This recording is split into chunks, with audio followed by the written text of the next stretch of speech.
The wind hit Elena's face like a slap the moment Dorian opened the truck door and pointed toward the small wooden cabin at the edge of the packland. She did not move at first.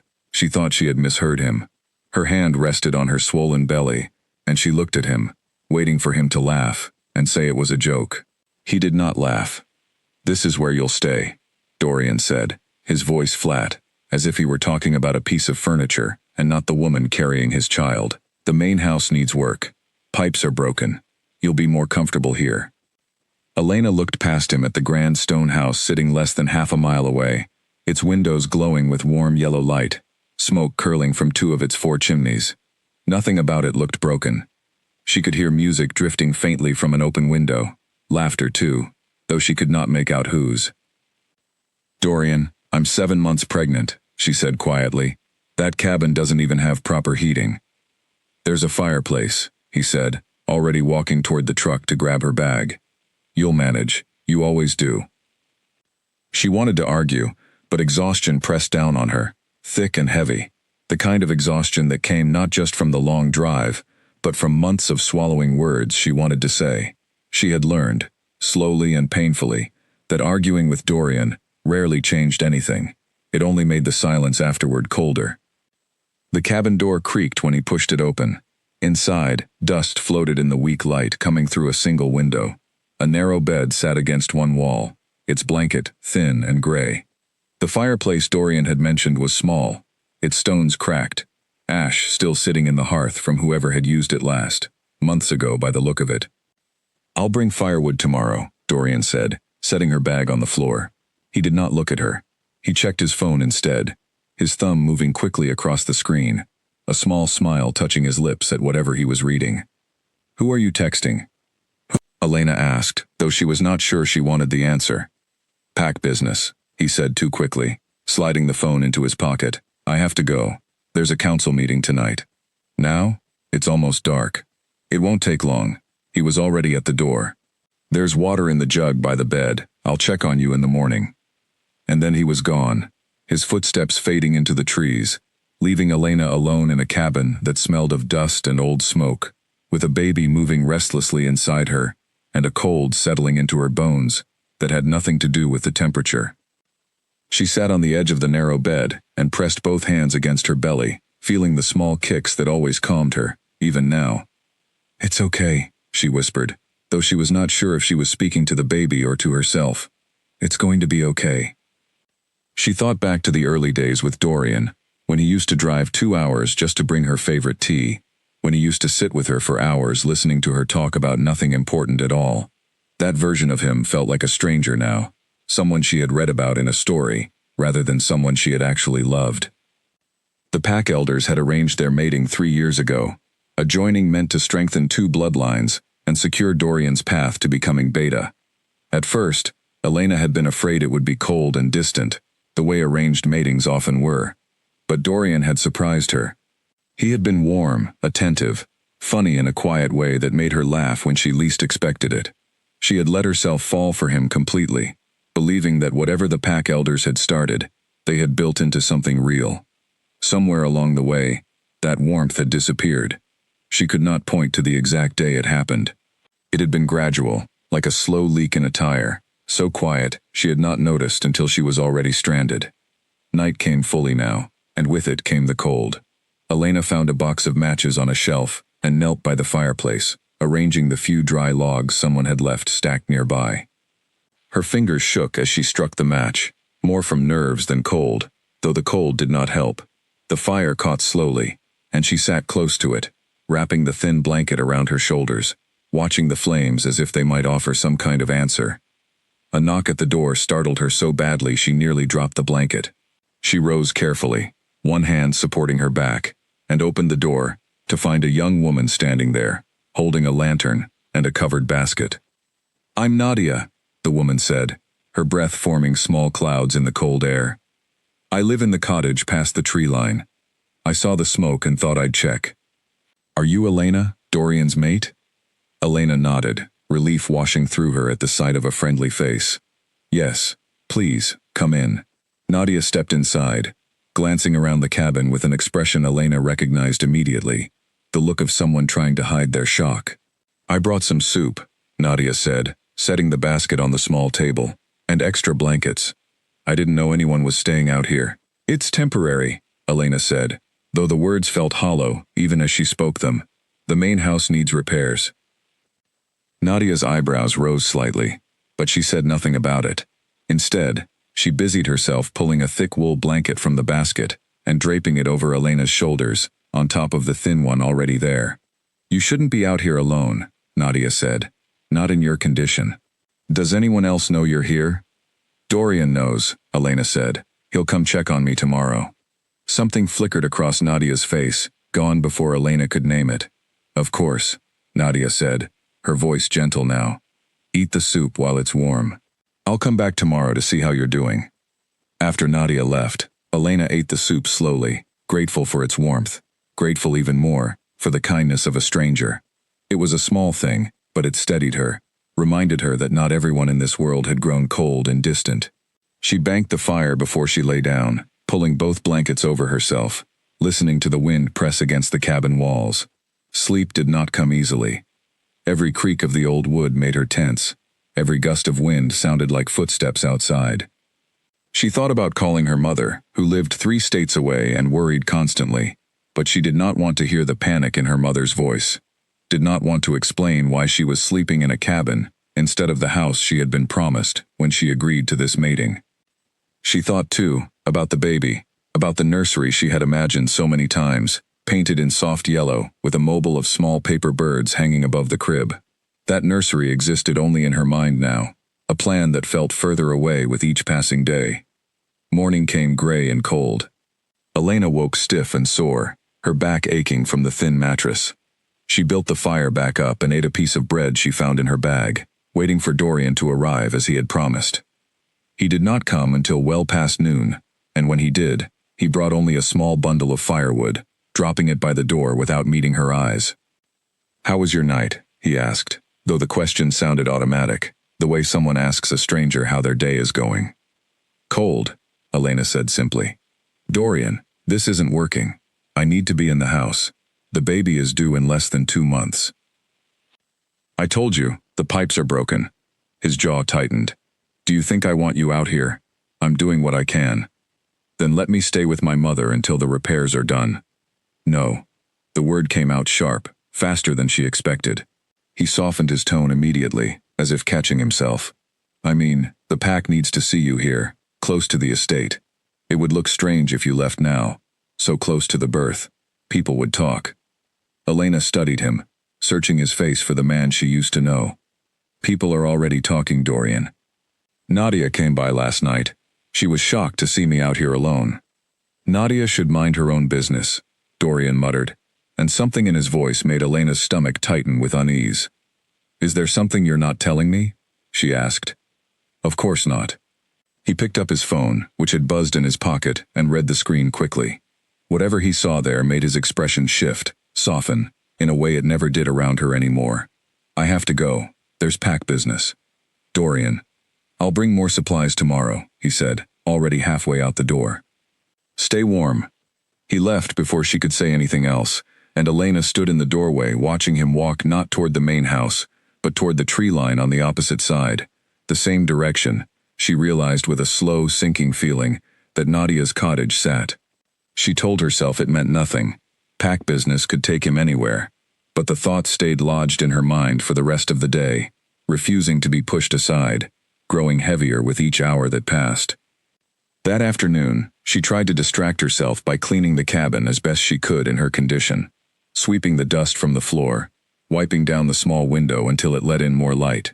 She found an old rocking chair in the corner, its wood worn smooth from years of use, and she sat in it near the fire, rocking gently, one hand always on her belly. The baby kicked hard, and Elena smiled despite everything, despite the cold and the loneliness and the growing unease she could not quite name. "You're going to be strong," she whispered, "stronger than any of this." Days passed in a similar pattern. Dorian came briefly each morning or afternoon, dropping off supplies, offering excuses that grew thinner each time, and leaving quickly, always toward the tree line, always checking his phone with that soft, secretive expression that made Elena's chest ache with a kind of grief she did not yet have a name for. Nadia visited often, bringing food, extra wood, warm company. She never said outright what Elena was beginning to suspect, but her careful silences, the way her eyes would flick toward the tree line whenever Dorian's direction of travel came up, spoke louder than words could. One evening, nearly a week into her stay at the cabin, Elena woke from a restless nap to the sound of voices outside, low and urgent. She rose carefully and moved to the window, careful not to be seen. Through the gap in the curtain, she saw Dorian standing near the trees, deep in conversation, with a woman Elena did not recognize, someone tall with dark hair pulled back, her hand resting on Dorian's arm in a way that made Elena's breath catch in her throat. She could not hear their words, only the tone, warm and familiar, in a way that felt like a physical blow. Dorian laughed at something the woman said, a real laugh, the kind Elena had not heard from him in months, the kind he used to save just for her. Elena stepped back from the window, her hand pressed against her mouth, tears burning behind her eyes, though she refused to let them fall. She would not cry over this. Not yet. Not until she understood exactly what she was looking at. She thought about confronting him right then, throwing open the door and demanding answers. But something held her back, a quiet voice inside her that told her to watch, to wait, to gather the truth before she acted. She was 7 months pregnant, alone in a cabin at the edge of Packland, with no house of her own, and no family nearby. She needed to be careful. She needed to be smart. That night, after Dorian left without even knocking on her door, Elena sat by the fire for a long time, turning the pieces over in her mind. The cabin instead of the house, the secretive phone, the direction he always walked, the woman with her hand on his arm, and the laugh Elena had not heard in months. She did not have all the answers yet, but the shape of the truth was becoming clear, and it filled her with a cold dread that no fire could warm away. Somewhere far beyond the tree line, in a part of the territory Elena had never seen, a man was making his way toward the Packlands for a routine inspection. A man whose presence would soon change everything, though Elena had no way of knowing that yet. All she knew, as she finally drifted into an uneasy sleep, was that something was deeply wrong, and that she would need to find the strength to face it, for her own sake, and for the sake of the child growing inside her. The fire burned low through the night, and outside, the wind carried the first whisper of a storm that was still days away, one that would arrive not just in the sky above the Packlands, but in the lives of everyone connected to that small, cold cabin at the edge of the trees. Nadia arrived earlier than usual the next morning, her arms full of extra blankets, and a jar of honey she said was good for keeping strength up during pregnancy. She found Elena sitting by the window, staring out at the tree line with an expression that made Nadia pause in the doorway. "You look like you didn't sleep," Nadia said, setting the jar down on the small table.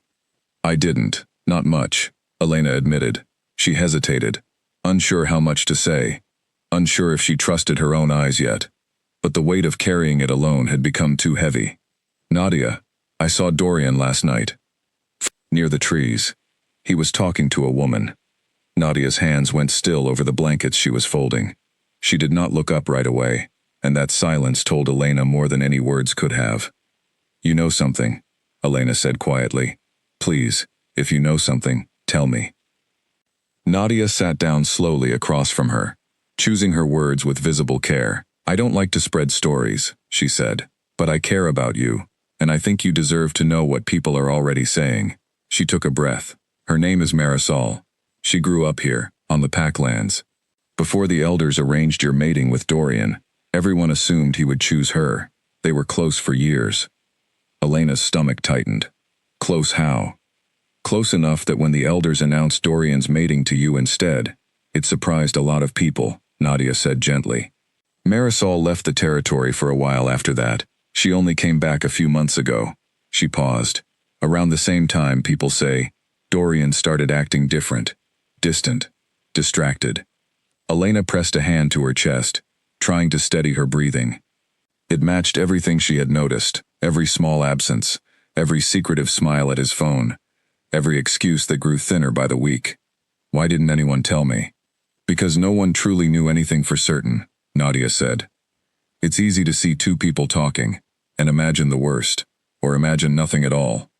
I didn't want to plant fear in your mind over something that might be innocent. She reached across the table and took Elena's hand. But you're out here, alone, in a cabin that isn't fit for a pregnant woman, while the main house sits empty and warm. That isn't innocent, Elena. Whatever is happening, it isn't right. Elena sat with that for a long moment, feeling something inside her shift, harden slightly, like a soft clay left too long in the cold. She had spent weeks making excuses for Dorian in her own mind, telling herself he was stressed, that pack business was demanding more of him than usual, that the distance between them was temporary. She realized now she had been protecting herself from a truth she was not ready to face. "What should I do?" she asked, and she hated how small her voice sounded. "For now, take care of yourself and that baby," Nadia said firmly. "Let me bring you what you need. And watch. Don't confront him yet. Not until you know more. A man who is already hiding something will only hide it better if he knows you're looking." Elena nodded slowly, grateful for Nadia's steady presence, grateful that she was not entirely alone in this strange, cold corner of the Packlands. After Nadia left, promising to return that evening, Elena spent the day in quiet thought, replaying every interaction with Dorian over the past months, searching for the moments she had missed, the signs she had explained away. She remembered a dinner 3 months ago, when Dorian had left the table halfway through to take a call, gone for nearly 20 minutes, returning with an apology that felt rehearsed. She remembered a weekend trip he had taken alone, claiming it was pack business in the Northern Territory, coming back with a lightness in his step that had nothing to do with business meetings. She remembered, most painfully, the way he used to look at her when they first mated, a warmth in his eyes that had slowly dimmed until it disappeared altogether, replaced by something cool and distant, something that treated her more like an obligation than a mate. By late afternoon, restlessness pushed her outside, despite the cold. She walked slowly along the edge of the clearing, staying close to the cabin, her hand resting on her belly as she took in the quiet beauty of the Packlands, tall pines, and the distant sound of a stream somewhere beyond the trees. It was the kind of place that should have felt peaceful. Instead, it felt like a cage, however beautiful its bars. She had almost turned back toward the cabin when she heard footsteps approaching, quick and light. She turned, expecting Nadia, but instead found herself facing a woman she recognized immediately from the description Nadia had given, and from the glimpse she had caught the night before through the cabin window. Marisol stopped a few feet away, clearly surprised to see Elena standing there. For a moment, neither of them spoke. Marisol was beautiful in an effortless way, her dark hair loose around her shoulders now, her eyes sharp and assessing as they took in Elena's pregnant form. "You must be Elena," Marisol finally said, her voice carrying a politeness that did not quite reach her eyes. "And you're Marisol," Elena replied, keeping her own voice steady, refusing to let the tremor she felt inside show on the outside. Something flickered across Marisol's face, surprise perhaps, that Elena knew her name. "I didn't realize you were staying out here," Marisol said, glancing toward the cabin in the distance. "That seems like an odd place for someone so close to giving birth." "The main house is under repair," Elena said, the excuse feeling more hollow every time she spoke it aloud. Marisol's expression did not change, but something in her silence felt knowing, almost pitying, and it made Elena's chest burn with a mixture of anger and humiliation. "Well," Marisol said after a moment, "I hope everything works out for you." She said it in a tone that suggested she did not particularly care either way, and then she turned and continued walking, disappearing down the path that led toward the tree line, the same path Dorian always seemed to take. Elena stood there for a long time after Marisol disappeared, her hands trembling slightly at her sides. She was not certain of everything yet, not certain enough to make accusations that could not be taken back, but she was certain of one thing now, with a clarity that settled cold and heavy in her stomach. Whatever was happening between Dorian and Marisol, it was not innocent, and it was not new. She walked back to the cabin slowly, her mind turning over what to do next. She thought about calling her mother, about packing her things and leaving before anyone could stop her.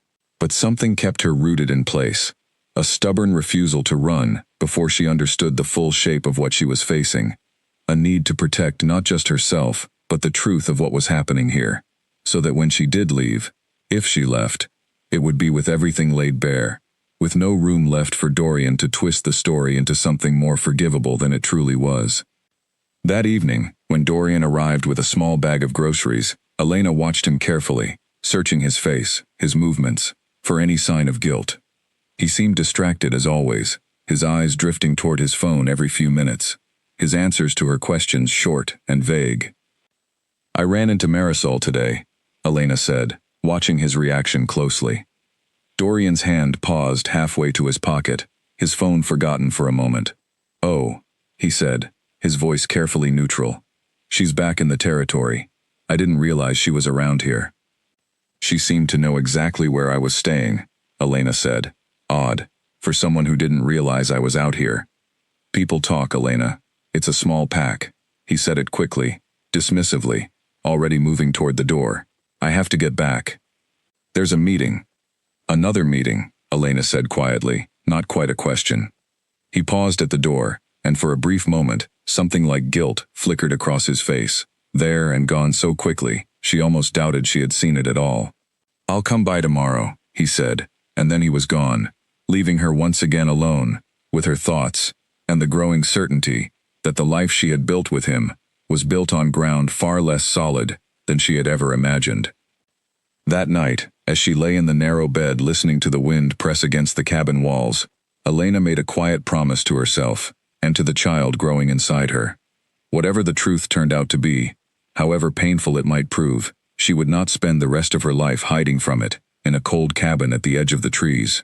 She would find a way forward, for both of them, no matter what it cost her to uncover the truth that was, even now, beginning to reveal itself in pieces too large to ignore. A sharp knock at the cabin door pulled Elena from a light sleep before dawn. She sat up quickly, her heart pounding, one hand instinctively moving to protect her belly. For a moment she thought it might be Dorian, though he had never once knocked before entering. The knock came again, more urgent this time. "Elena, it's Nadia. Please, open the door."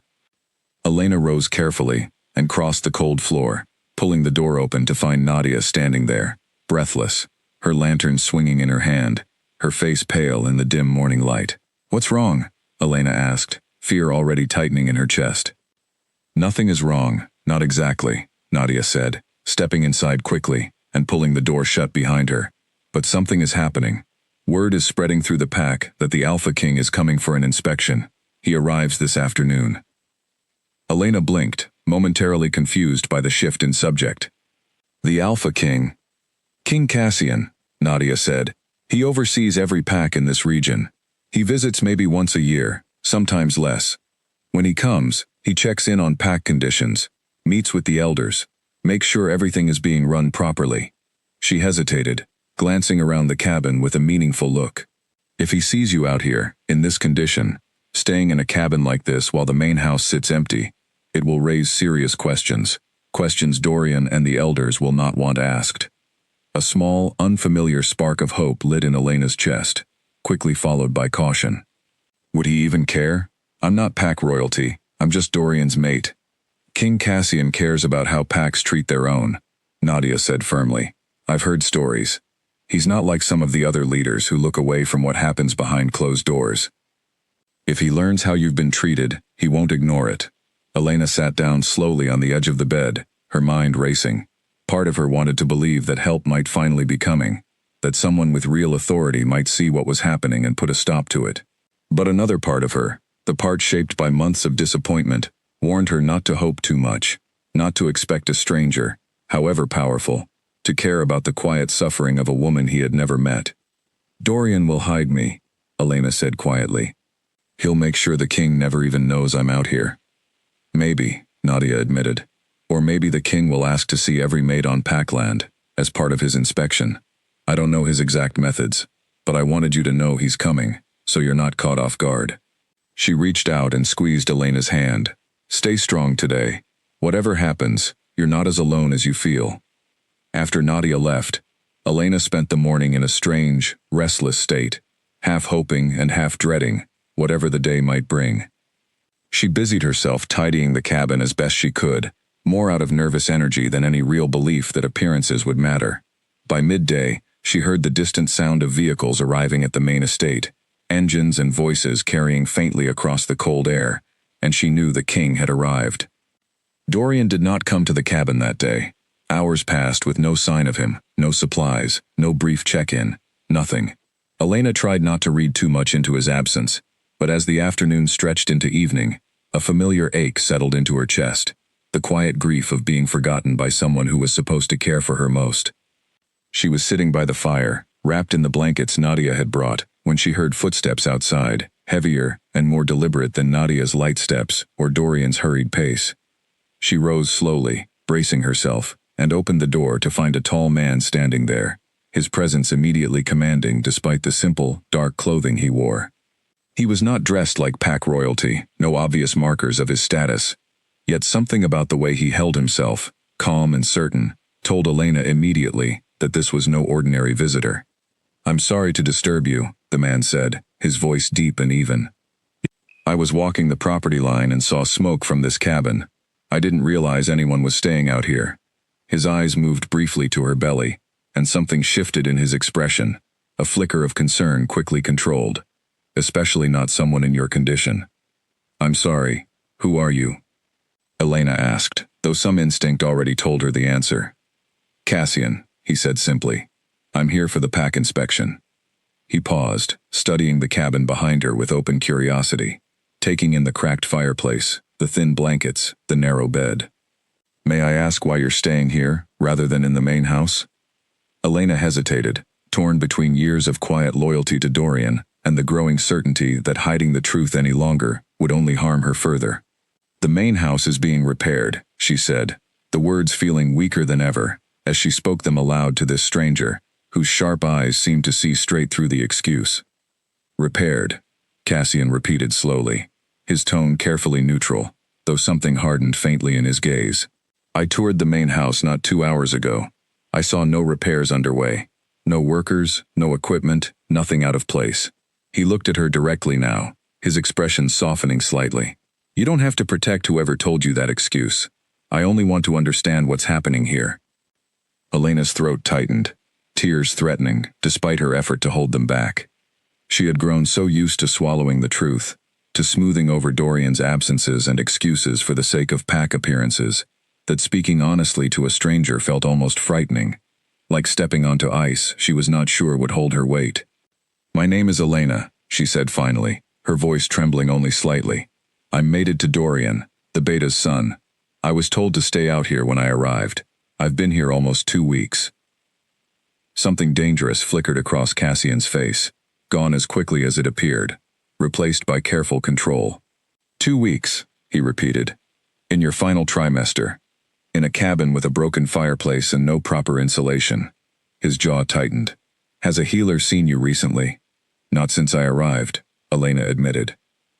Cassian was quiet for a long moment, his gaze moving once more around the small, cold space, and Elena could see him cataloging every detail, the dust, the thin blankets, the ash still sitting cold in the corner of the hearth from before Nadia had brought fresh wood. When he looked back at her, his expression had settled into something firm and decided. "This is unacceptable," he said simply. "No mate of any pack under my authority should be treated this way, especially not while carrying a child." He paused, studying her face carefully. "Is this Dorian's decision, or the elders'?" Elena hesitated, old instincts warning her to protect Dorian even now, even after everything. But she thought of Nadia's words, of Marisol's cool, knowing gaze in the clearing, of the countless small cruelties she had explained away for months. She was tired, she realized, bone-deep tired of protecting a man who had stopped protecting her a long time ago. "Dorian's," she said quietly. "He told me the house needed repairs. I believed him, at first. And now?" "Now I think there are things happening that he doesn't want me to see," Elena said, the words coming easier once she had started. "I've seen him meeting secretly with a woman named Marisol. Everyone in the pack seems to know about it except me." Cassian's expression darkened further, though his voice remained calm and controlled. "I see." He was quiet for a moment, clearly thinking through the pieces she had given him. "Elena, I want you to gather anything you need for tonight. You will not be staying in this cabin any longer." "I don't want to cause trouble," Elena said quickly, old fears rising despite everything. If Dorian finds out I spoke to you. You let me worry about Dorian, Cassian said, his voice carrying a quiet authority that left no room for argument, though it was not unkind. You and your child deserve proper care and proper shelter. That is not something I am willing to overlook, regardless of what excuses have been made. He glanced toward the main estate, visible faintly through the trees. I will speak with the healer myself, and have proper quarters prepared in the main house tonight.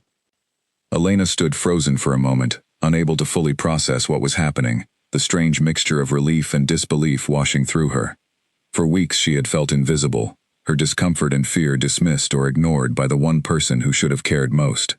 Now, a stranger with more authority than anyone she had ever met was standing in her doorway, insisting on her well-being without hesitation. Thank you, she managed finally, her voice thick with emotion she had been holding back for far too long. You don't need to thank me for basic decency, Cassian said, though something in his tone had gentled considerably. Gather your things, I'll wait outside. As Elena packed her small bag with shaking hands, gratitude and fear tangled together inside her. She did not know what would happen when Dorian learned that the Alpha King himself had discovered her living conditions. She did not know what consequences might follow, for Dorian, for herself, for the fragile arrangement of her life that was about to be upended entirely. But for the first time in weeks, walking out of that cabin, into the cold evening air, toward the warm lights of the main house, she felt something she had almost forgotten how to feel. She felt hope. The main house felt like a different world entirely. Elena stood in the doorway of the guest chamber Cassian had ordered prepared for her, staring at the wide bed with its thick quilts, the warm fire already crackling in a clean stone hearth, the soft lamplight spilling across polished wooden floors. It was almost too much to take in after 2 weeks in the cold, cramped cabin. A healer named Priscilla arrived within the hour, an older woman with kind eyes and steady hands, who examined Elena thoroughly, checking her pulse, her blood pressure, listening carefully to the baby's heartbeat with a small wooden instrument pressed against Elena's belly. The baby sounds strong, Priscilla said finally, straightening up with a small, relieved smile. But you're more exhausted than you should be at this stage, and your blood pressure is a bit higher than I'd like. Stress, most likely, combined with the cold and poor rest. She fixed Elena with a look that was somehow both gentle and stern. You need warmth, proper meals, and rest. No more of whatever you've been enduring. Thank you, Elena said quietly, gratitude and exhaustion mixing together until she felt almost dizzy with the relief of finally being cared for properly. Word of what had happened spread through the Pack estate faster than Elena expected. By the time she had eaten a warm meal brought to her room and settled beneath the thick quilts, she could hear raised voices somewhere in the house below, one of them unmistakably Dorian's, sharp with anger, and something that sounded almost like panic. She could not make out the words clearly, but she recognized the rhythm of an argument, and beneath it, a deeper voice, calm and unshaken, that she recognized as Cassian's. Whatever was happening below, Dorian did not sound like he was winning. Elena lay in the warm bed, torn between wanting to know exactly what was being said and wanting to simply rest, to let herself finally exhale after weeks of holding her breath. Exhaustion won out eventually, pulling her into the first truly restful sleep she had experienced in longer than she could remember. She woke the next morning to soft knocking at her door. A young pack member entered at her invitation, carrying a tray of breakfast and a folded note. King Cassian asked that I bring you breakfast, the young woman said, setting the tray down carefully. He also asked if you would be willing to meet with him this morning, once you've eaten and rested, in the East study. Elena unfolded the note with slightly trembling hands. The handwriting was neat and direct. Take your time this morning. There is no urgency except your own comfort. When you are ready, I would like to speak with you further, if you are willing. Cassian. She ate slowly, grateful for the simple kindness of being given a choice, something that had felt increasingly rare in recent months. When she finally made her way down to the East study, guided by the same young woman who had brought her breakfast, she found Cassian standing near a large window, looking out over the pack grounds, his expression thoughtful. He turned when she entered, and something in his posture softened slightly at the sight of her. You look rested, he said. How are you feeling? Better, Elena admitted, settling carefully into the chair he gestured toward. Thank you. For everything you've done. I still don't fully understand why. Because it was right, Cassian said simply, taking the seat across from her. I don't need a more complicated reason than that. He studied her for a moment, his expression turning more serious. I spoke with Dorian last night, after you were settled. I also spoke with several elders and pack members this morning. I want to be honest with you about what I've learned, if you're willing to hear it. Elena nodded, bracing herself. Please. The situation is worse than I initially understood, Cassian said carefully. Multiple pack members confirmed that Dorian has been involved with a woman named Marisol for several months, since shortly after her return to the territory. It appears the elders were aware and chose to look away, believing it was simply a temporary indiscretion that would not interfere with pack matters. His jaw tightened slightly. They were wrong to believe that, and wrong to prioritize appearances over your well-being. Elena absorbed this slowly, and though the confirmation hurt, it did not surprise her the way it might have weeks earlier. She had already suspected, already prepared herself for this truth as much as anyone could prepare for such a thing. What happens now? She asked quietly. That depends, in part, on what you want, Cassian said. You have options, Elena, more than you may realize. I can ensure you remain here, under proper care, regardless of what happens between you and Dorian. I can also help arrange for you to return to your family, if that is what you prefer, with full support during your recovery and after the birth. He paused, but I also intend to address Dorian's conduct directly, as part of my responsibilities here. A future beta who treats his pregnant mate this way, and who deceives the pack elders in the process, cannot be allowed to simply continue as though nothing happened. Elena felt a strange mixture of emotions swirl through her. Grief for the relationship she had once believed in, anger at the deception she had endured, and a cautious, growing sense of possibility that perhaps this was not the end of her story, but the painful beginning of something new. I don't know what I want yet, she admitted honestly. Everything has happened so fast. That's understandable, Cassian said, his voice gentle. You don't need to decide everything today. For now, focus on your health, and your child's. The rest can wait until you're ready. A knock interrupted them, and the same young pack member from earlier stepped inside, her expression tense. My apologies, Your Majesty. Dorian is requesting to see Elena. He's quite insistent. Cassian's eyes moved to Elena, silently asking the question rather than deciding for her. It's your choice, he said. You don't have to see him if you're not ready. Elena considered this for a long moment, old habits warring with newfound strength. But she realized, sitting there in the warm study, with morning light spilling across the polished floor, that she was not afraid of this conversation the way she might have been a week ago, hidden away in that cold cabin with no one beside her. She had support now. She had truth on her side. I'll see him, she said finally, but I'd like you to be present, if you're willing. Something like approval flickered in Cassian's eyes. Of course, he said. Bring him in. He told the young woman waiting at the door. Moments later, Dorian entered the study, and Elena watched him carefully, searching for any sign of genuine remorse in his expression. What she found instead was frustration, barely concealed beneath a thin veneer of concern. Elena, he said, moving toward her before stopping abruptly at the look Cassian gave him. I'm glad you're being taken care of.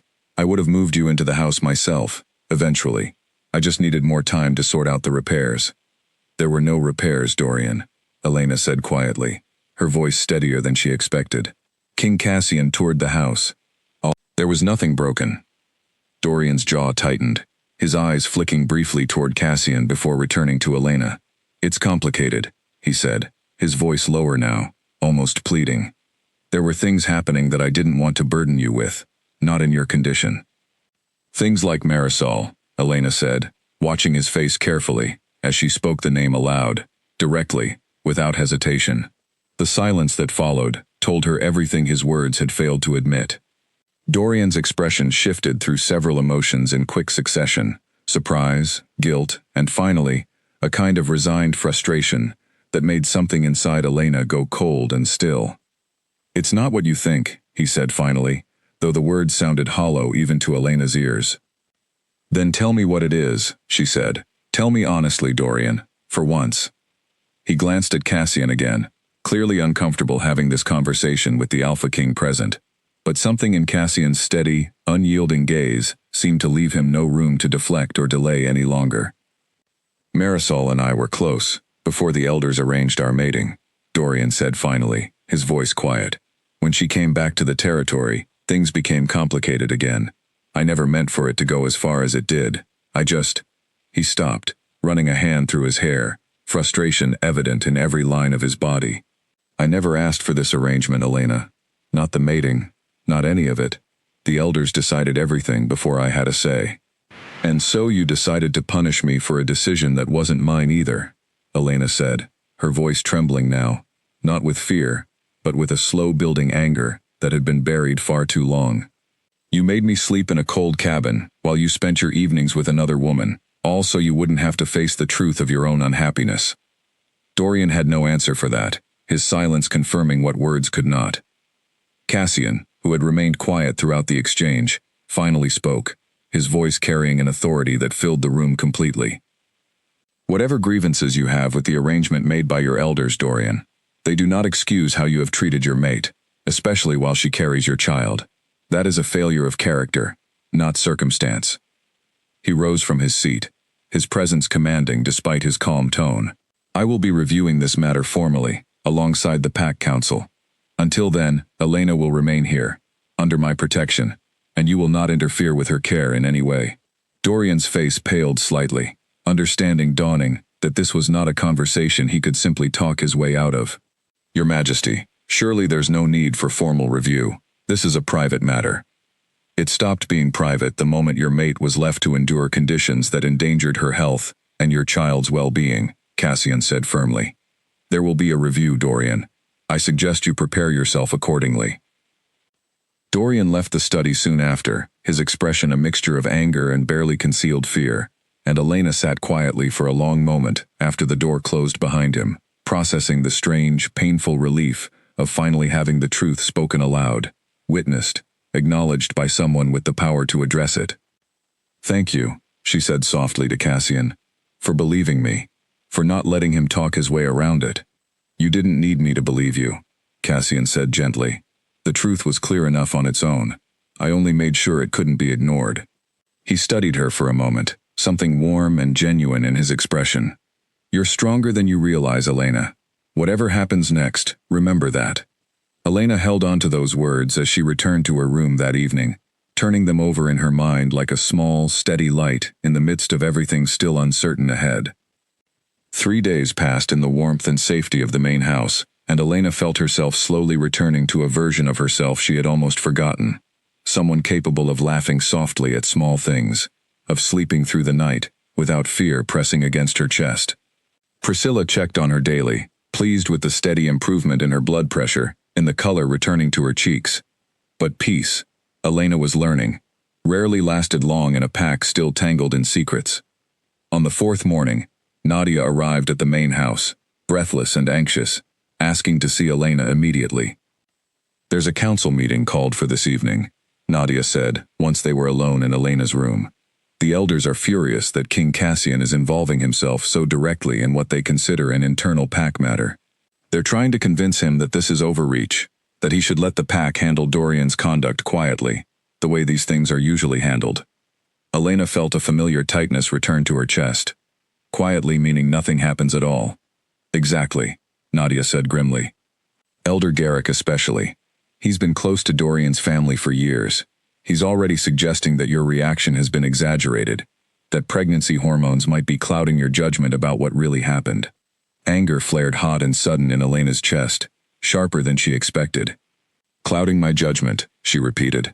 I was the one sleeping in a cold cabin, while my mate spent his evenings with another woman. There's no judgment required to see that clearly. I know, Nadia said quickly. I'm only telling you what they're saying, so you're prepared. The meeting tonight could decide a lot, Elena. If the elders convince King Cassian to step back, Dorian could avoid any real consequence, and you could be pressured to simply accept whatever arrangement they decide is convenient.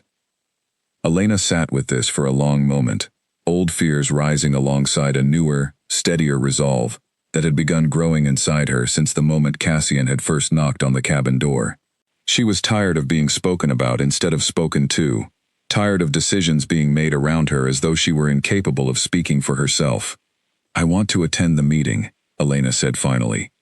Nadia's eyebrows rose in surprise. "Elena, that's not usually done. Mates aren't typically present for council discussions." "Then it will be unusual," Elena said, a new firmness settling into her voice. "I'm the one this concerns most directly. I refuse to let the elders decide my future, and my child's future, in a room I'm not even allowed to enter." That afternoon, Elena requested a private audience with Cassian, and when she explained her wish to attend the evening's council meeting, he studied her carefully, a flicker of something like respect crossing his features. "It won't be easy," he said honestly. "Some of the elders will resist your presence. Garrick in particular has already made his position clear." "I understand," Elena said, "but I need to be there. I need them to see me, not just hear about me secondhand." Cassian nodded slowly. "Then you'll be there." "I'll make sure of it."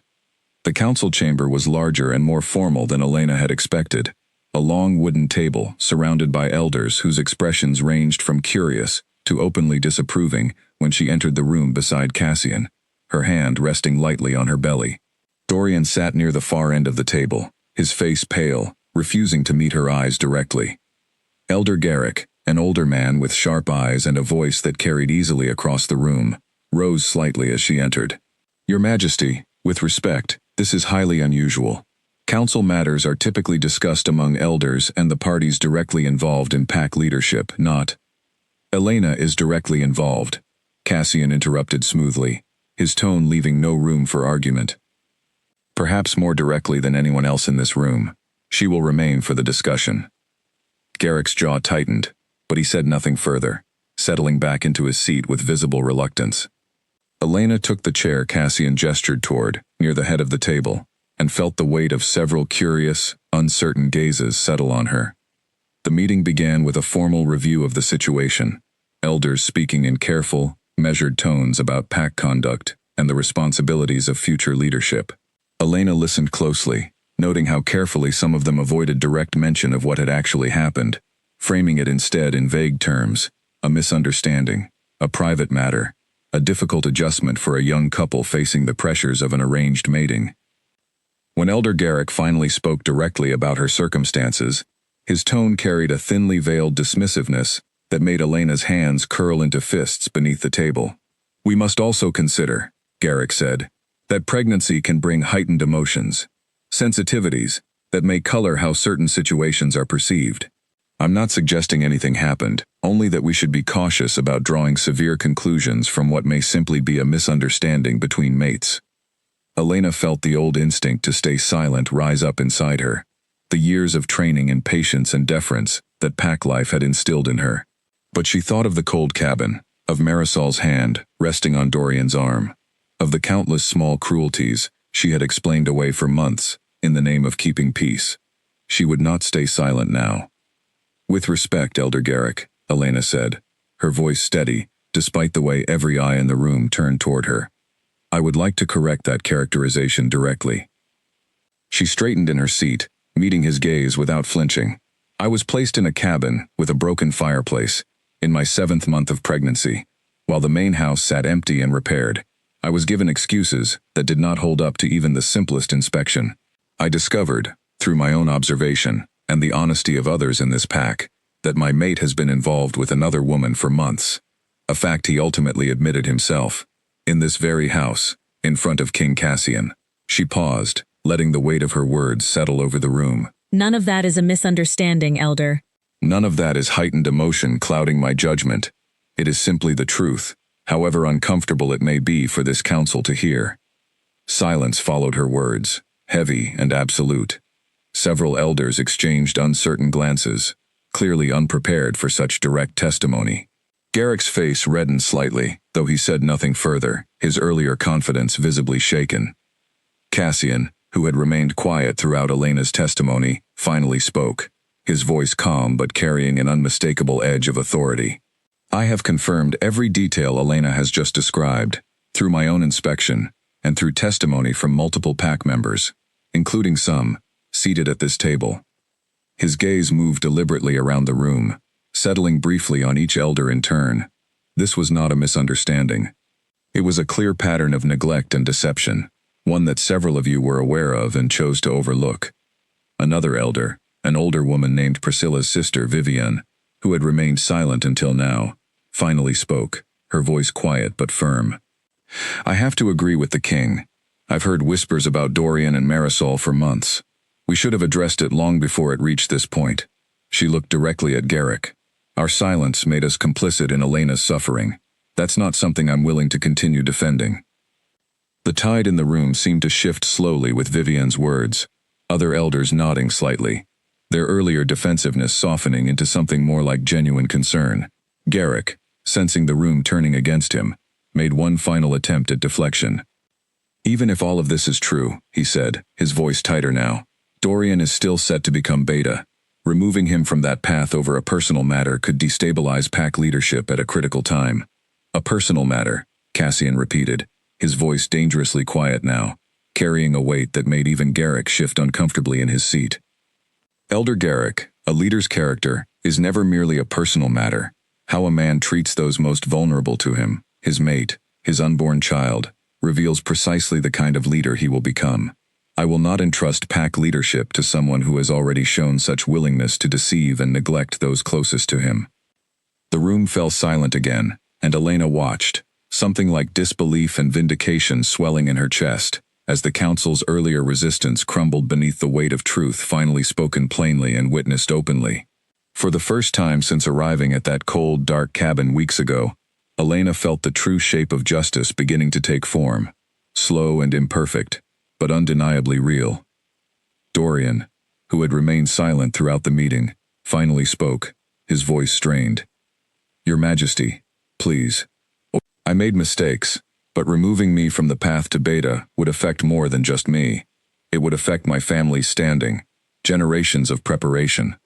You should have considered the consequences of your actions before choosing them, Cassian said, cutting him off without raising his voice. The quiet firmness, somehow more powerful than any shout could have been. This council will reconvene tomorrow to discuss formal consequences. Tonight, I simply wanted the truth acknowledged openly, by everyone in this room. His gaze swept over the assembled elders, one final time. I trust that will not be a difficulty for anyone present. No one spoke against him. The meeting ended shortly after, elders filing out in uneasy silence, several pausing to offer Elena quiet words of support she had not expected, small gestures that felt like the beginning of something shifting, slowly but surely, in her favor. As she walked back toward her room that evening, exhausted but strangely lighter than she had felt in months, Elena allowed herself, for the first time, to imagine a future that did not include Dorian at all, a future built instead on truth, on the strength she was only now beginning to fully recognize in herself. Sleep did not come easily that night, though not from fear this time, but from the strange, unfamiliar sensation of a future opening up before her, wide and uncertain in ways that felt more exciting than frightening. Elena lay awake for hours, one hand resting on her belly, feeling the baby shift and settle, and she found herself speaking softly into the darkness, making quiet promises about the kind of life she intended to build, regardless of what the council decided in the days ahead. Morning brought an unexpected visitor. Elena was finishing a light breakfast when a soft knock sounded at her door, and she opened it to find Marisol standing there, her earlier confidence noticeably absent, replaced by something more uncertain, almost nervous. I hope it's all right that I came, Marisol said quietly. I asked one of the staff where I might find you. I wanted to speak with you directly, if you're willing. Elena studied her for a long moment, old anger simmering beneath the surface, but curiosity too, a genuine desire to understand the full shape of what had happened, rather than simply imagining the worst. Come in, she said finally, stepping aside. Marisol entered hesitantly, glancing around the warm, comfortable room, before finally meeting Elena's eyes. I owe you an apology, she said, her voice quieter than Elena remembered from their first encounter in the clearing. I should have said this the day we met, but I was too proud, or too afraid, to admit what was actually happening. Why are you telling me now? Elena asked, not unkindly, but with a directness that left no room for evasion. Because word of the council meeting has already spread through the pack, Marisol said. And because I've had time to think about what I've been part of, even if I told myself for months that it wasn't truly my responsibility. She sat down slowly when Elena gestured toward a chair. Dorian and I were close before the elders arranged his mating to you. When I left the territory afterward, it was partly because I couldn't bear to watch him build a life with someone else. I told myself I had moved on, built a new life elsewhere. She paused, her hands twisting together in her lap. When I came back, I told myself I only wanted to see old friends, reconnect with the pack. But Dorian sought me out almost immediately, and I let myself believe whatever justification made it easiest to continue. Did you know he sent me to that cabin? Elena asked directly. Marisol's face paled slightly. Not at first. He told me the house needed repairs, the same excuse he gave you. I didn't question it, because it was easier not to. When I finally learned the truth, from pack gossip rather than from him directly, I confronted him about it.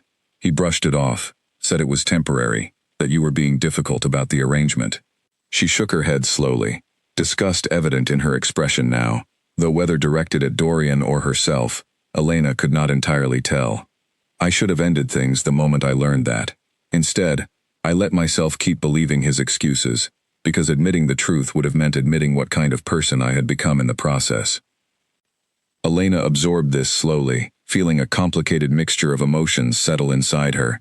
Anger still present, but tempered now by something that almost resembled understanding, though not quite forgiveness. You made your choices, Elena said finally, just as Dorian made his. But I appreciate you coming to say this directly, rather than continuing to hide behind excuses. I'm leaving the territory again, Marisol said quietly. After the council reaches its decision, I don't think I could stay here regardless, but especially not now, knowing what my silence contributed to. She rose to leave, pausing at the door. For what it's worth, I hope things work out for you and your child. You deserve far better than what you've been given here. After Marisol left, Elena sat quietly for a long while, processing the strange, unexpected closure of that conversation. She had not expected an apology, had not particularly needed one to know the truth of what had happened. But there was something settling about hearing it spoken plainly, about watching someone else acknowledge their role in her suffering, rather than deflecting or minimizing it, the way Dorian and the elders had attempted for so long.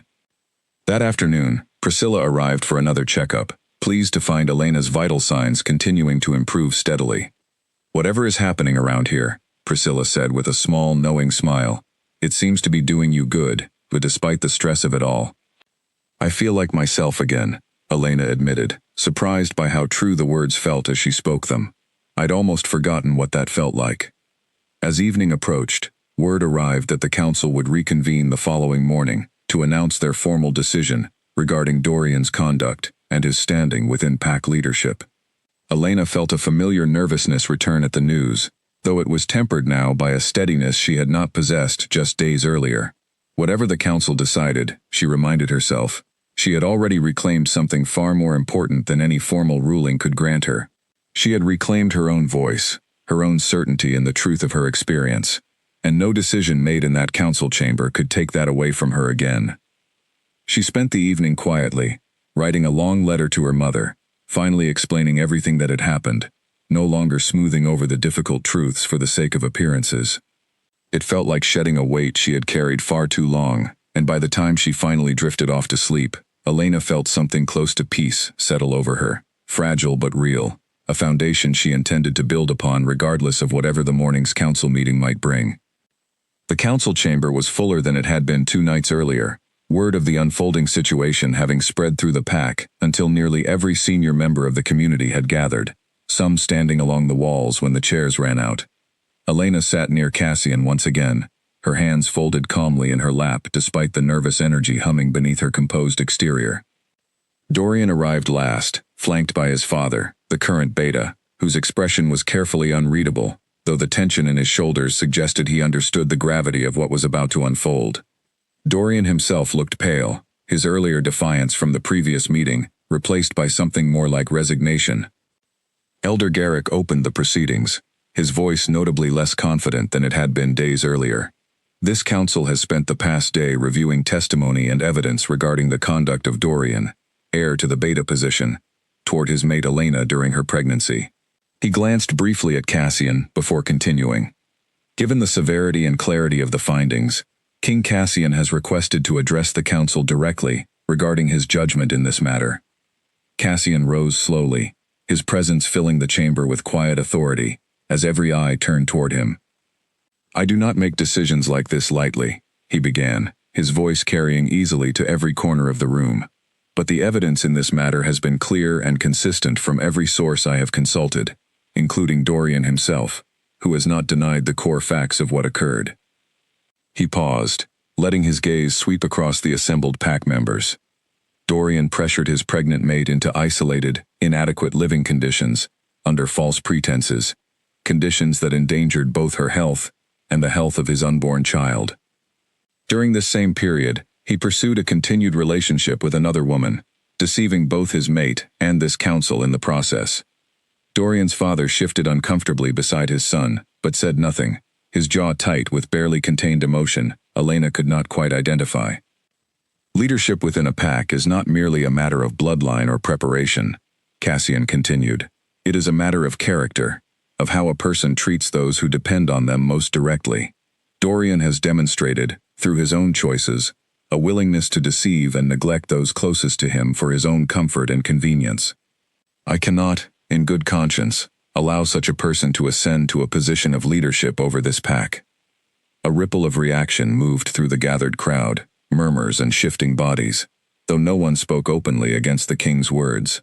Dorian's face had gone pale, his hands gripping the edge of the table in front of him. "Effective immediately," Cassian continued, his voice unwavering. "Dorian is removed from the line of succession for beta leadership within this pack. This decision is final, and will be recorded formally, with the regional council." A collective breath seemed to move through the room, the weight of the king's decision settling over everyone present. Dorian's father closed his eyes briefly, absorbing the blow to generations of careful preparation and expectation, though he offered no argument against the ruling.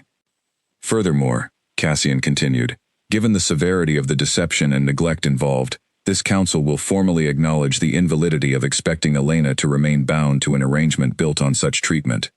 She retains full autonomy regarding her future, her child's future, and any continued connection to this pack, entirely at her own discretion, with the full support and protection of this council and my own office, should she require it."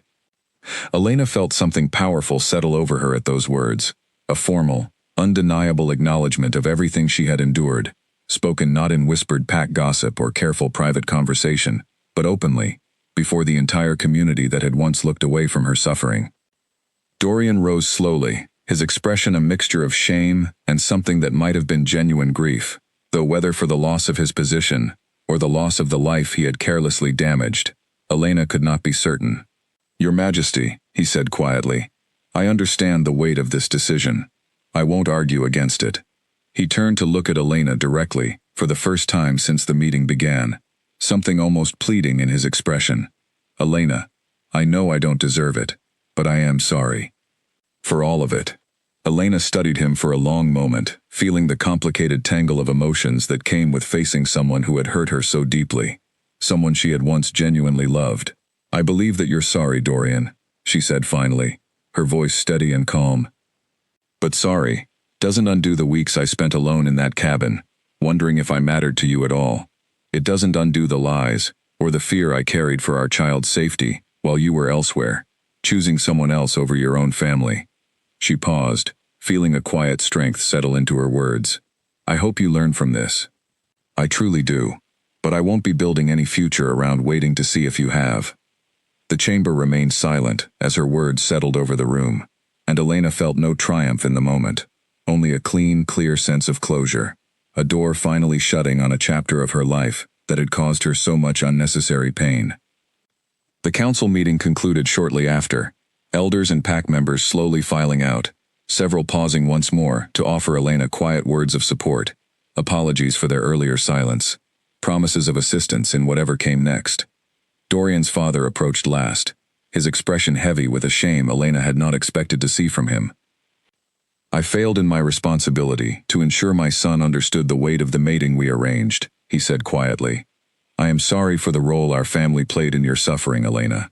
If there is anything within my power to offer, in restitution or support, please know it is yours to ask. Elena nodded, accepting the apology with the same steady grace she had carried throughout the difficult proceedings. Thank you, she said simply, though she made no promises about what, if anything, she might ask of him in the future. As the chamber finally emptied, Cassian approached her quietly, his expression softer now than the commanding authority he had displayed throughout the formal proceedings. How are you feeling? He asked. Relieved, Elena admitted, and a little uncertain about what comes next. But relieved mostly. She looked up at him, gratitude swelling in her chest once again. I don't know how to properly thank you for everything you've done. You don't need to thank me, Cassian said, echoing the words he had spoken to her days earlier in the cabin doorway. You did the hard part yourself, Elena, speaking the truth, standing before that council, despite everything working against you. I only made certain your truth couldn't be dismissed. Elena smiled softly, a genuine, unguarded expression that felt foreign after so many weeks of careful composure. Even so, she said, thank you. Cassian held her gaze for a moment longer than perhaps necessary, something warm and quiet passing between them that neither commented on directly, though Elena felt it settle into her chest all the same, a small, unexpected warmth amid everything else she was still processing. As she walked back toward her room that evening, her steps lighter than they had been in months, Elena allowed herself to think, for the first time, about what a future built entirely on her own terms might actually look like. In the weeks following the council's decision, Elena settled into a rhythm of life she had almost forgotten was possible, one built around genuine care rather than quiet endurance. Priscilla continued her regular checkups, each one bringing increasingly reassuring news about the baby's steady growth and Elena's own recovering health. Dorian had left the main estate entirely, retreating to a smaller property on the far edge of the territory that had belonged to a distant relative, rarely seen by anyone in the pack. Word occasionally reached Elena through Nadia, who still visited often, about his quiet, diminished presence in pack affairs, the whispered pity and judgment that followed him now wherever he went. Elena felt no satisfaction in his suffering, only a distant, settled sense that consequences had simply found their natural place. Marisol had left the territory as promised, and with her departure, much of the tension that had lingered through the pack seemed to dissipate slowly, replaced by a cautious, growing warmth toward Elena that she had not expected, but found herself grateful for nonetheless. Pack members who had once looked away now offered genuine smiles, small gifts for the baby, quiet check-ins to see how she was managing. Cassian remained at the estate longer than his usual inspections typically required, a fact that did not go unnoticed by Nadia, who mentioned it more than once with a knowing look Elena chose to ignore, at least outwardly. He's overseeing the transition of pack leadership, Elena explained one afternoon, when Nadia raised an eyebrow at the king's continued presence for the third week running. Is that really taking this long? Nadia asked, amusement evident in her voice. I don't ask him to explain his schedule, Elena said, though a small, betraying smile tugged at her lips, despite her best efforts to remain composed. The truth, which Elena had not fully admitted even to herself, was that she found herself looking forward to Cassian's quiet visits each evening, the easy conversations that had grown between them over the weeks, conversations that ranged from pack matters to simple, ordinary topics, books she enjoyed, memories of her childhood, before the arranged mating had reshaped so much of her life. He listened in a way Dorian never truly had, fully present, genuinely curious about her thoughts rather than simply waiting for his turn to speak.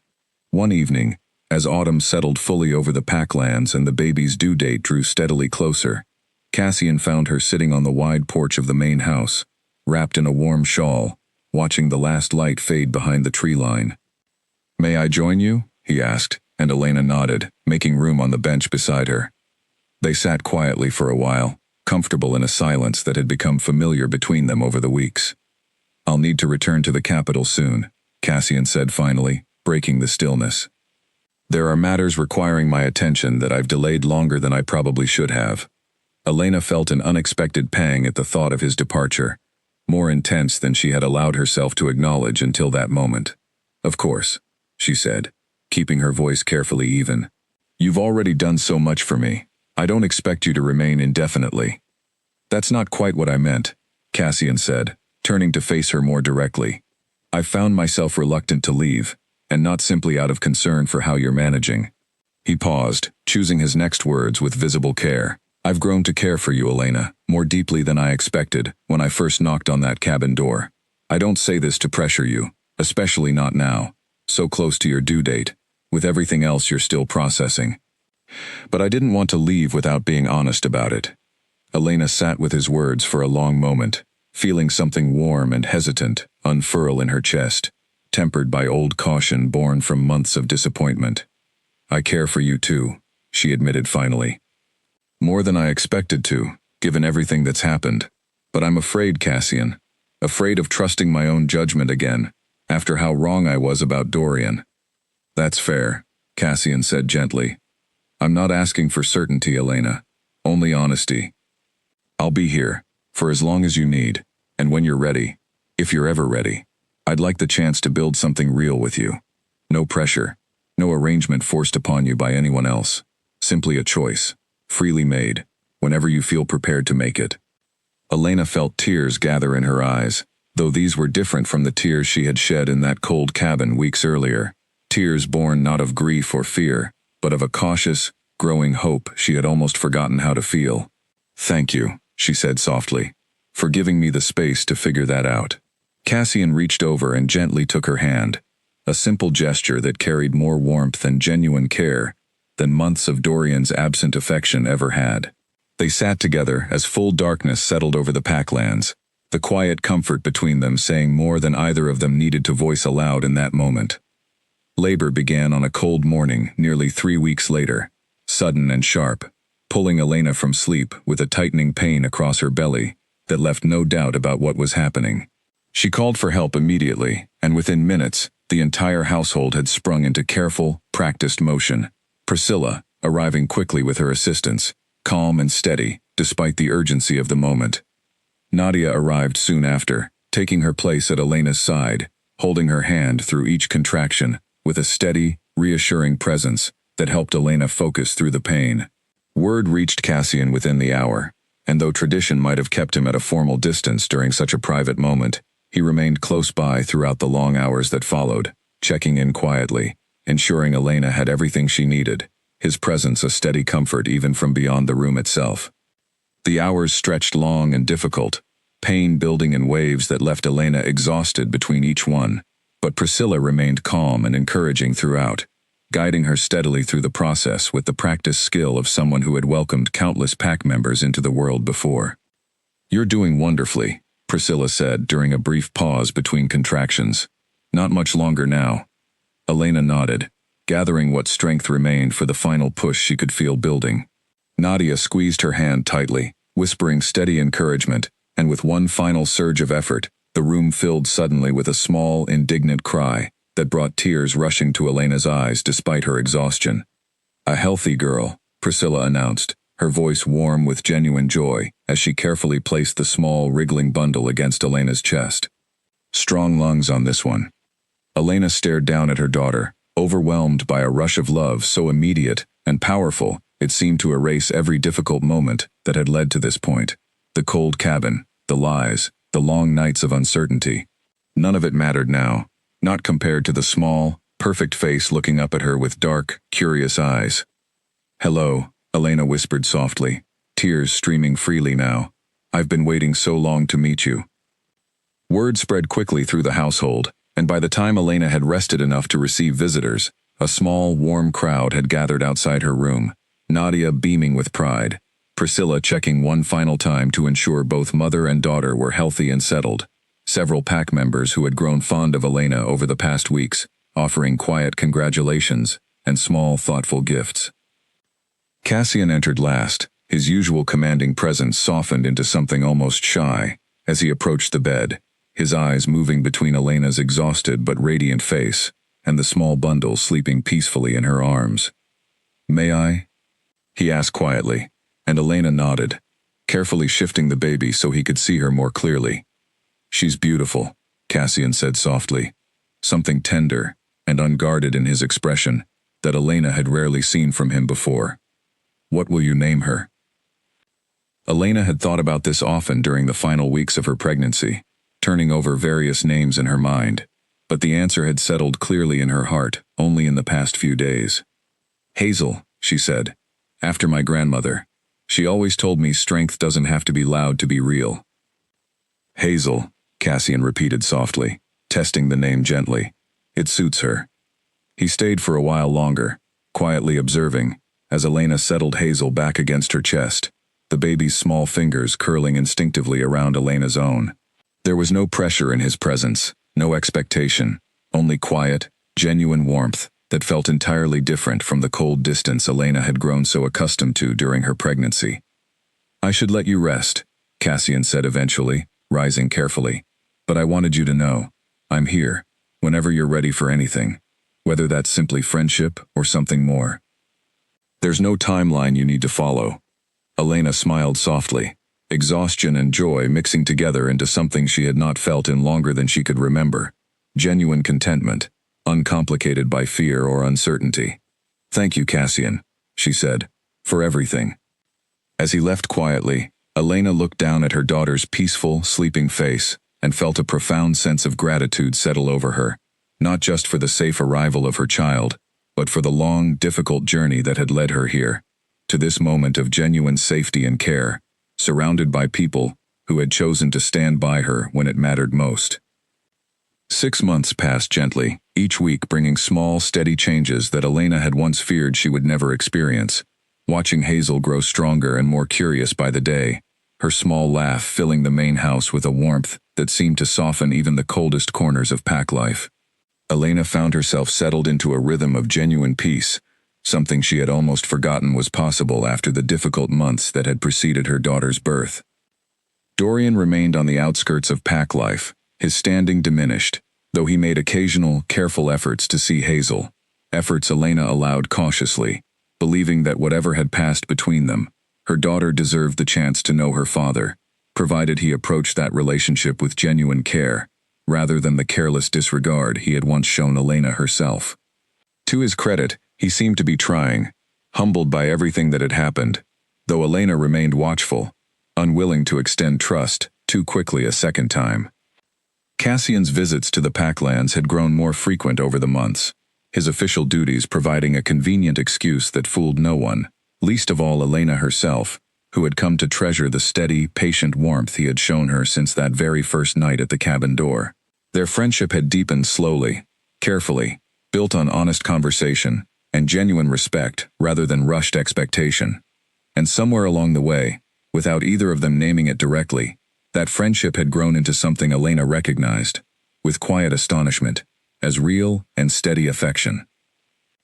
On a warm evening in early spring, as the Packlands bloomed with new growth after a long winter, Cassian found Elena on the same porch where he had first spoken honestly about his feelings, Hazel sleeping peacefully in a basket nearby, as the two of them watched the sunset paint the sky in soft shades of orange and pink. I have something I'd like to ask you, Cassian said, and Elena noticed a rare nervousness in his usually steady voice. Go ahead, she said, curiosity and quiet anticipation stirring in her chest. I've spent the past several months getting to know you, truly know you, not as a king attending to pack business, but simply as myself, Cassian said carefully. I've watched you rebuild your life from something that could have broken you entirely, watched you raise Hazel with a strength and tenderness that inspires me daily. I'm not asking this because tradition or obligation demands it. I'm asking because I want to spend my life choosing you, every single day, freely and completely. He paused, reaching for her hand. Elena, would you consider building a future with me? Not as an arrangement decided by anyone else, but as a choice we make together, fully and honestly. Tears gathered in Elena's eyes, though these carried none of the old grief or fear that had once accompanied her tears in that cold, distant cabin. These were tears of genuine, overwhelming joy, the kind that came only from finally, truly being seen and valued, exactly as she was. Yes, she said softly, her voice steady despite the emotion swelling within her. I would love nothing more. Cassian's face broke into a genuine, unguarded smile, warmth and relief evident in every line of his expression, as he gently pulled her closer, their quiet joy witnessed only by the sleeping baby nearby, and the soft, fading light of the setting sun. News of their engagement spread through the pack quickly, met with genuine celebration from those who had watched Elena's difficult journey and admired the quiet strength she had shown throughout. Nadia cried happy tears when she heard, immediately insisting on helping with wedding preparations. Priscilla offered warm congratulations, delighted to see the woman she had cared for through such difficult months finally settled into genuine happiness. Word reached Dorian eventually, and though Elena did not witness his reaction directly, Nadia later told her that he had simply nodded quietly upon hearing the news, offering no argument, no bitterness, only a resigned acceptance that seemed to carry genuine, if belated, understanding of everything he had lost through his own careless choices. The wedding took place months later, in early summer, beneath a canopy of flowering trees on the pack grounds, surrounded by friends who had become like family throughout Elena's journey. Hazel, now walking unsteadily, with the help of Nadia's careful guidance, toddled happily through the celebration, drawing warm laughter from the gathered guests. As Elena stood beside Cassian, exchanging vows built on genuine partnership rather than arranged obligation, she found herself thinking back to that first cold night in the wooden cabin, the fear and loneliness that had once threatened to overwhelm her entirely.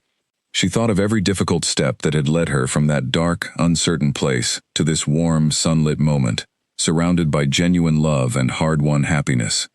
She had not simply survived the cruelty and neglect she had once endured.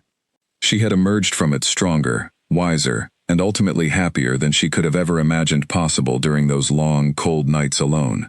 And as Cassian gently squeezed her hand, sealing their vows with quiet, genuine devotion, Elena understood, with complete and settled certainty, that she had finally found the life and the love she had always deserved.